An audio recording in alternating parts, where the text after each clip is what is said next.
New York City resident Indra Gandhi is one of many readers who recently signed up for the New York Times.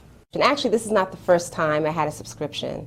The other time I had a subscription was during 9/11, when we had a hard time communicating through phones right away, and the reliable source was the New York Times for me at the time, as well as other magazines that I had. So I think it's very important to have something that you can rely on at the moment from people who are dedicating themselves to put this newspaper out. Plus, it's practicing my freedom of speech.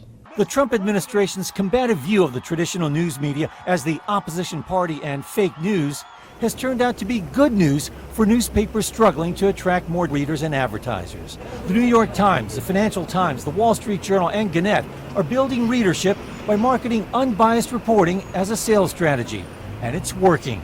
Digital subscriptions have risen 12% at the Journal in the latest quarter, 21% at the New York Times, and 26% at USA Today Network. New York Times CEO Mark Thompson. The internet is full of misinformation and outright lies. It's famously fake news is part of what is part of the internet. So I think the idea that people should want to hear about authoritative news sources and turn to those news sources makes sense to me. The risk, analysts say, is whether those new readers will attract advertising dollars to the newspapers, some of which have been criticized for having political leanings.